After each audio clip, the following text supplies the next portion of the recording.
আসসালামু আলাইকুম রহমতুল্লাহি ওবরকাতু। যারা যুবক ভাই আছো তাদেরকে উদ্দেশ্য করে বলি, এই জীবনটাকে অনেক দামি মনে করো। এই জীবন আল্লাহ সুবহানাহু ওয়া তাআলা দিয়েছে, এই কারণে এই নিজের জীবনটাকে অনেক দামি মনে করো। কারণ আজকে তো দুনিয়ার মধ্যে এরকম আছে, অনেক যুবক এরকমভাবে যে নেশা যুক্ত হইয়া হইরা নেশা করে করে নিজের জীবনটাকে শেষ করে দিতেছ।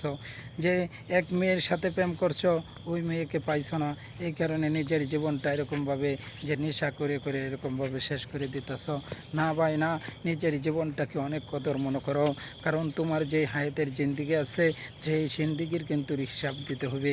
আল্লাহ সুবহানাহু ওয়া তাআলা কিন্তু প্রত্যেকটা মানুষের জীবনের হিসাব হিসাবে, আর প্রত্যেকটা মানুষের জীবনের হিসাব কিন্তু দিতে হবে বাধ্যতামূলক।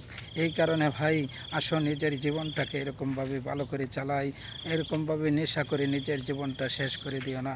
আজকে তো এরকম অনেক যুবক আছে যে নেশা করতে করতে নিজের জীবনটাকে শেষ করে দেয়। তাইলে ভাই বলবো, আসো এরকমভাবে যে নিজের হাদিসের মধ্যে আসছে, আল্লাহ রসুল সাল্লাল্লাহু আলাইহি সাল্লাম পেগম্বর বলেন যে কোনো ব্যক্তি যদি নিজের শরীরের মধ্যে একটা সুইতে আঘাত করে, সেই আঘাতটাও কিন্তু হিসাব দিতে হবে।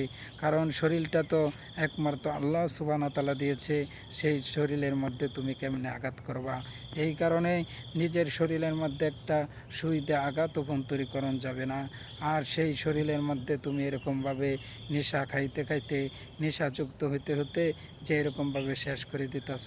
শোনো, তুমি যদি এখনও সময় আছে, তবা কাটো আর আল্লাহর কাছে মাপ চাও, তাইলে আল্লাহ সুবহানাহু ওয়া তাআলা তোমাকে মাফ করে দিবে।